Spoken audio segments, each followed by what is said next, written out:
বিসমিল্লাহির রহমানির রহিম।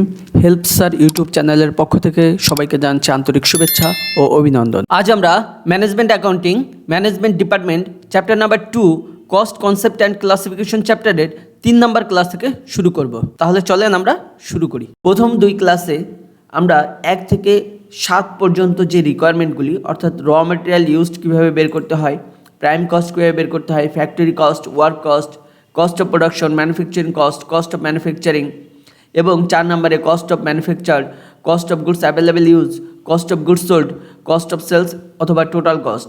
এই 7টা টপিকস কীভাবে বের করতে হয় প্রত্যেকটার একটা একটা করে অঙ্ক করিয়ে দিয়েছিলাম। আজ আমরা টোটাল একটা কস্ট শিট করব, অর্থাৎ 8 নম্বর টপিকস থেকে আজকে আমরা শুরু করব। টোটাল কস্ট শিটটা নিয়ে আজকে আমরা আলোচনা করব এবং একটা অঙ্ক করিয়ে দিব। তো চলেন প্রথমেই আগে কস্ট শিটটা কি, কস্ট শিটটার সূত্রটা আগে আমরা ঠান্ডা মাথায় দেখি। অর্থাৎ 1 থেকে 7 নম্বর রিকোয়ার পর্যন্ত এই সমস্ত টপিকসগুলি নিয়েই হচ্ছে আমাদের এই কস্ট শিটটা। ঠান্ডা মাথায় খেয়াল করেন কস্ট শিটের মধ্যে কোন কোন টপিকসগুলি অন্তর্ভুক্ত হবে। অর্থাৎ আমাদের 1 থেকে 7 পর্যন্ত সব কয়টা রিকোয়ারমেন্ট এইটার মধ্যে অন্তর্ভুক্ত আছে। তাহলে আমরা কস্ট শিটটা নিয়ে আলোচনা করি। কস্ট শিট পার্টিকুলার্স টাকা। প্রথমেই দেখেন, প্রথমে আমি বের করব র ম্যাটেরিয়াল ইউজড। ফার্স্ট টপিকস হচ্ছে আমার র ম্যাটেরিয়াল ইউজড বের করব। র ম্যাটেরিয়াল ইউজডের মধ্যে সাধারণত 6 ধরনের টপিকস দেওয়া থাকে। ওপেনিং র মেটেরিয়ালস, আমার প্রথমেই অঙ্কটা পড়ে প্রথমেই খুঁজতে হবে ওপেনিং র মেটেরিয়ালস আছে কিনা। এটা হচ্ছে প্রথম স্টেপ। এই প্রথম স্টেপের মধ্যে যেগুলো আসবে তার ভিতর প্রথমেই আমি খুঁজবো ওপেনিং র মেটেরিয়াল এবং সিরিয়াল ওয়াইজভাবে এইখানে যেভাবে দেওয়া আছে এইভাবে সিরিয়ালভাবে সাজাবো, তাহলে আমার অঙ্কটা একেবারে ইজি হয়ে যাবে। প্রথমে ওপেনিং র মেটেরিয়ালস, 2 নম্বরে র মেটেরিয়াল পারচেস, এরপরে যদি ফ্রেট ইন অথবা ক্যারেজ ইনওয়ার্ড এটা যদি থাকে অর্থাৎ আন্তঃপরিবহন, তাহলে এটা যোগ করব। ডিসকাউন্ট অথবা পারচেস রিটার্ন, যদি কোনো বার্তা থাকে অথবা ক্রয় ফেরত থাকে তাহলে সেটা বিয়োগ করে দিব। যদি কোনো অ্যাবনর্মাল লস থাকে সেটা বিয়োগ করে দিব এবং ক্লোজিং র মেটেরিয়াল সমাপনী মজুদ পণ্য এটা বিয়োগ করে দিব। তাহলে ঠান্ডা মাথায় বোঝেন, প্রথমে প্রারম্ভিক র মেটেরিয়াল, প্রারম্ভিক কাঁচামাল, তার সাথে চলতি বছরের কাঁচামাল ক্রয় সেটা যোগ, ফ্রেট ইনওয়ার্ড অথবা ক্যারেজ ইনওয়ার্ড অর্থাৎ আন্তঃপরিবহন থাকলে সেটা যোগ, ডিসকাউন্ট অথবা কোনো পারচেস রিটার্ন যদি থাকে তাহলে সেটা বিয়োগ করে দেবো, অর্থাৎ ক্রয় ফেরত থাকলে ক্রয় ফেরত বিয়োগ করে দেবো। যদি কোনো লস থাকে অ্যাবনর্মাল লস থাকে সেটা বিয়োগ করে দেবো। ক্লোজিং র মেটেরিয়াল সমাপনী মজুদ পণ্য বা সমাপনী কাঁচামাল যদি থাকে সেটা আমরা বিয়োগ করে দেবো। নিশ্চয়ই আপনারা বুঝতে পারছেন। সাধারণত এই 6টা টপিক্সের থেকেই পরীক্ষার হলে দেয়। এখন যদি কোনো কোশ্চেনে পারচেস ডিসকাউন্ট এটা যদি না দেওয়া থাকে অথবা পারচেস রিটার্ন যদি না দেওয়া থাকে তাহলে এই অপশনটা আসবে না। যদি ফ্রেট ইন অথবা অ্যাবনর্মাল লস, সাধারণত অ্যাবনর্মাল লস এটা থাকে না, তাই অ্যাবনর্মাল লস যদি না থাকে তাহলে এই অপশনটা আমি দিব না। বাকি 5টাকে নিয়ে আমি র মেটেরিয়াল ইউজড বের করব। তাহলে ঠান্ডা মাথায় বোঝেন র মেটেরিয়াল ইউজডের মধ্যে কী কী, opening raw materials plus purchase raw materials, freight in or carriage in এই 3টা যোগ, ডিসকাউন্ট বা পারচেস রিটার্ন থাকলে বিয়োগ, অ্যাবনর্মাল লস থাকলে বিয়োগ এবং ক্লোজিং র মেটেরিয়ালস এটা আমরা বিয়োগ করে দিয়ে আমরা পাবো র মেটেরিয়াল ইউজড। নিশ্চয়ই আপনারা বুঝতে পারছেন। এই র মেটেরিয়াল ইউজডের সাথে যোগ করতে হবে লেবার বা ওয়েজেস, ডিরেক্ট এক্সপেন্স অথবা চেঞ্জেবল অথবা চার্জেবল। এই 2টা পরীক্ষার হলে মাঝে মাঝে দিয়ে দেয়, চেঞ্জেবল অথবা চার্জেবল অথবা all kind of direct expense. এগুলি যোগ করলে পাবো আমি প্রাইম কস্ট। খেয়াল করেন র মেটেরিয়াল ইউজডের সাথে এই 3টা যোগ করব। র মেটেরিয়াল ইউজডের সাথে এই 3টা যোগ করলে পাবো প্রাইম কস্ট। নিশ্চয়ই আপনারা বুঝতে পারছেন। এবার এই প্রাইম কস্টের সাথে all kind of factory related overhead এইটা যোগ করলে পাবো factory cost, work cost, cost of production, manufacturing cost অথবা কস্ট অফ ম্যানুফ্যাকচারিং। এখন আপনারা বলতে পারেন যে স্যার এই ফ্যাক্টরি ওভারহেডের মধ্যে কী কী অন্তর্ভুক্ত হবে। এটা যদি বুঝতে হয় তাহলে এই 4টা একটু দেখতে হবে। Factory related cost include all kinds of factory related cost, যে কোনো ধরনের ফ্যাক্টরি রিলেটেড কস্ট হতে পারে, telephone bill, gas bill, electricity bill, এই ধরনের সমস্ত খরচ, অর্থাৎ একটা ফ্যাক্টরি চালানোর জন্য যত ধরনের খরচ আছে এই সমস্ত খরচ এখানে আসবে। এছাড়া আপনার পরীক্ষা হলে আসতে পারে indirect material, indirect labour, indirect wages, সাধারণত এটা পরীক্ষা হলে দিয়ে দেয়। তাহলে এই ইনডাইরেক্ট যত আছে সেটা এই ফ্যাক্টরি ওভারহেডের মধ্যে আসবে। Depreciation for plant and machinery, যদি প্লান্ট এবং মেশিনারি অর্থাৎ প্লান্ট এবং মেশিনারি এটা কিন্তু হয় ফ্যাক্টরিতে, এই ফ্যাক্টরি রিলেটেড কোনো একটা মেশিনারি বা প্লান্টের যদি ডিপ্রিসিয়েশন হয় সেটাও এই ফ্যাক্টরি ওভারহেডের মধ্যে অন্তর্ভুক্ত হবে। অথবা আদার ফ্যাক্টরি এক্সপেন্স, যে কোনো ধরনের ফ্যাক্টরি এক্সপেন্স হতে পারে, সেটা এটার মধ্যে অন্তর্ভুক্ত হবে। অথবা মিসেলেনিয়াস ওয়ার্ক এক্সপেন্স, এটা যদি থাকে এটাও এই ফ্যাক্টরি ওভারহেডের মধ্যে অন্তর্ভুক্ত হবে। পরীক্ষার হলে অনেক সময় এই মিসেলেনিয়াস ওয়ার্ক এক্সপেন্স এটা দেওয়া থাকতে পারে, তো এটা আমরা ফ্যাক্টরি ওভারহেডের মধ্যে অন্তর্ভুক্ত করে দিব। তাহলে নিশ্চয়ই আপনারা বুঝতে পারছেন ফ্যাক্টরি ওভারহেডের মধ্যে কোন কোনগুলি আসবে। এইটা ফ্যাক্টরি ওভারহেড প্রাইম কস্টের সাথে যোগ করে আমি পাবো factory cost, work cost, cost of production, manufacturing cost অথবা কস্ট অফ ম্যানুফ্যাকচারিং। অনেক সময় পরীক্ষার হলে আপনাদের আসতে পারে যে কস্ট অফ প্রোডাকশন বের করো, তাহলে এই প্রাইম কস্টের সাথে ফ্যাক্টরি ওভারহেড যোগ করে পাবো আমি কস্ট অফ প্রোডাকশন। পরীক্ষার হলে আসতে পারে cost of manufacturing. Cost of manufacturing কীভাবে বের করবো? প্রাইম কস্টের সাথে ফ্যাক্টরি ওভারহেড যোগ করে পাবো কস্ট অফ ম্যানুফ্যাকচারিং। যদি বলে ম্যানুফ্যাকচারিং কস্ট, প্রাইম কস্টের সাথে ফ্যাক্টরি ওভারহেড যোগ করে পাবো ম্যানুফ্যাকচারিং কস্ট। নিশ্চয়ই আপনারা বুঝতে পারছেন। এর পরের topics factory overhead, work cost, cost of production, manufacturing cost অথবা কস্ট অফ ম্যানুফ্যাকচারিং, এই অ্যামাউন্টটার সাথে ওপেনিং ওয়ার্ক ইন প্রোগ্রেস এটা যোগ, ক্লোজিং ওয়ার্ক ইন প্রোগ্রেস এটা বিয়োগ, এবং সেলস অফ স্কার্ট যদি থাকে সেটা বিয়োগ। এই তিনটা যোগ বিয়োগ করে আমি পাবো কস্ট অফ গুডস ম্যানুফ্যাকচার্ড। এই কস্ট অফ গুডস ম্যানুফ্যাকচারের সাথে ওপেনিং ফিনিশ গুড যোগ করব, তাহলে পাবো আমি cost of goods available use. অনেক সময় পরীক্ষার হলে বলতে পারে আপনার cost of goods available use বের করো। তাহলে cost of goods available use বের করতে হলে কী করতে হবে? কস্ট অফ গুডস ম্যানুফ্যাকচারের সাথে ওপেনিং ফিনিশ গুড এটা যোগ করে দিব। এবার কস্ট অফ গুডস অ্যাভেলেবেল ইউজের সাথে ক্লোজিং ফিনিশ গুড যদি বিয়োগ করে দিই তাহলে পাবো কস্ট অফ গুডস সোল্ড। এই কস্ট অফ গুডস সোল্ডের সাথে অপারেটিং এক্সপেন্স আপনার কোশ্চেনে বিভিন্ন নামে থাকতে পারে। কখনো থাকতে পারে অপারেটিং এক্সপেন্স, কখনো থাকতে পারে কমার্শিয়াল এক্সপেন্স, কখনো থাকতে পারে সেলস অ্যান্ড ডিস্ট্রিবিউশন এক্সপেন্স, কখনো থাকতে পারে সেলিং এক্সপেন্স, অথবা কখনো থাকতে পারে জেনারেল অ্যান্ড অ্যাডমিনিস্ট্রেটিভ এক্সপেন্স। যে নামেই থাকুক না কেন সেইটা কস্ট অফ গুডস সোল্ডের সাথে যোগ করবো। আর একবার একটু খেয়াল করেন, এই কস্টশিটটা যদি আপনি ঠান্ডা মাথায় বোঝেন তাহলে যে কোনো ধরনের কস্টশিট রিলেটেড অঙ্ক আসলে এটা আপনি পরীক্ষার হলে করতে পারবেন। এই চারটা শুধু ঠান্ডা মাথায় খেয়াল রাখতে হবে। কস্ট অফ গুডস সোল্ডের সাথে যে নামেই কোশ্চেনের ভিতরে থাকুক না কেন, operating expense, commercial expense, sales and distribution expense, selling expense, general and administrative expense, যে নামে থাকুক না কেন সেটা কস্ট অফ গুডস সোল্ডের সাথে যোগ করে দেবেন। যোগ করলে পাবো কস্ট অফ সেলস অথবা টোটাল কস্ট। কখনো আসতে পারে পরীক্ষার হলে কস্ট অফ সেলস বের করো, অথবা কখনো আসতে পারে টোটাল কস্ট বের করো। যে নামেই আসুক না কেন কস্ট অফ গুডস সোল্ডের সাথে এইগুলি যোগ করলে আমি পাবো কস্ট অফ সেলস অথবা টোটাল কস্ট।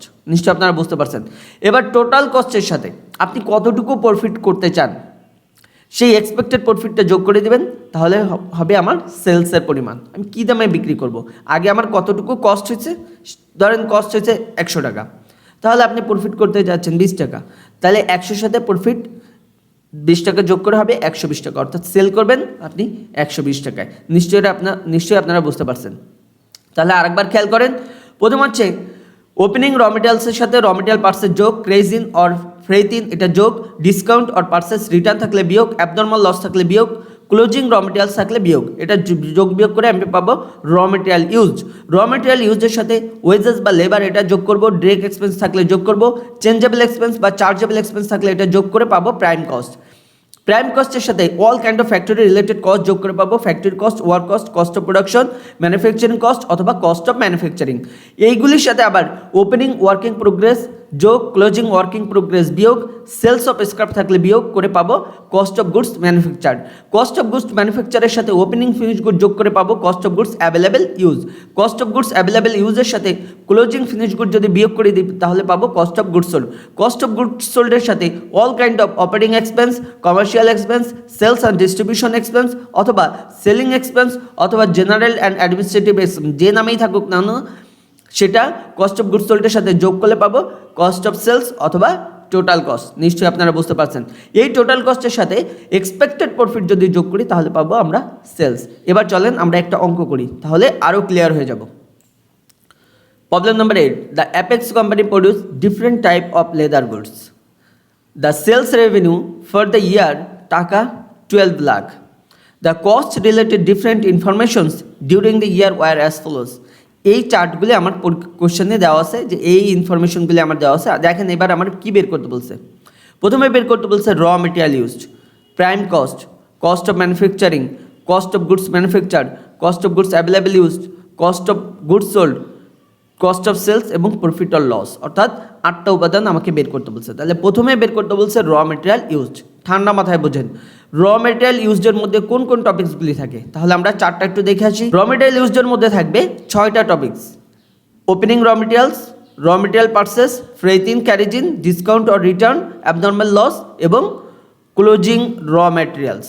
তাহলে এই 6টা উপাদান আমার আছে কিনা এবার সেটা আমরা খুঁজে আসি। খেয়াল করেন, প্রথম হচ্ছে ওপেনিং র মেটেরিয়াল আমি খুঁজবো। তাহলে এ হচ্ছে আমার ওপেনিং র মেটেরিয়াল 2,50,000।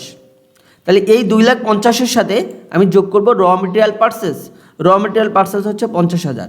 এরপর যদি কোনো ফ্রেট ইন বা ক্যারেজ ইন অর থাকে সেটা আছে কিনা, এই হচ্ছে ফ্রেট ইন 2,000। তাহলে আমি কি করছি দেখেন, প্রথমে কোম্পানির নাম অ্যাপেক্স কোম্পানি, কস্ট শিট, এরপরে ওপেনিং র মেটেরিয়ালস দিলাম 2,50,000, র মেটেরিয়াল পারচেস ছিল 50,000, ফ্রেট ইন হচ্ছে 2,000 এবং ক্লোজিং র মেটেরিয়াল দেওয়া আছে 60,000। দেখেন ক্লোজিং র মেটেরিয়াল দেওয়া আছে 60,000। তাহলে এটা যোগ বিয়োগ করে পাবো আমি র মেটেরিয়াল ইউজড। তাহলে র মেটেরিয়াল ইউজড পাইছি 2,42,000। নিশ্চয়ই আপনারা এতটুকু বুঝতে পারছেন। এবার র মেটেরিয়াল ইউজডের সাথে ওয়েজেস অথবা লেবার অথবা চেঞ্জেবল চার্জেবল যদি কোনো কিছু থাকে সেটা যোগ করব। তাহলে আমার এই অঙ্কে ওয়েজেস দেওয়া আছে, চলেন ওয়েজেস দেওয়া আছে 1,70,000 এবং চেঞ্জেবল এক্সপেন্স দেওয়া আছে 50,000। আমি এই দুইটা যোগ করব, অর্থাৎ ওয়েজেস এবং চেঞ্জেবল এক্সপেন্স এই দুইটা যোগ করলে হয় 2,20,000। এই 2,42,000-এর সাথে যদি 2,20,000 যোগ করি তাহলে হবে 4,62,000। এটা হচ্ছে প্রাইম কস্ট। এবার ফ্যাক্টরি রিলেটেড কস্ট এটা আমার যোগ করতে হবে। আসেন, ফ্যাক্টরি রিলেটেড কস্ট হচ্ছে 2,50,000। তো ফ্যাক্টরি রিলেটেড কস্ট আমি 2,50,000 এটা যোগ করছি, তাহলে আমি পাবো 7,12,000। এই 7,12,000-এর সাথে আমার কি যোগ করতে হবে, এরপরের স্টেপে ওপেনিং ওয়ার্কিং প্রোগ্রেস থাকলে যোগ করব, ক্লোজিং ওয়ার্কিং প্রোগ্রেস থাকলে বিয়োগ করব, সেলফ অফ স্ক্র্যাপ থাকলে এটা বিয়োগ করব।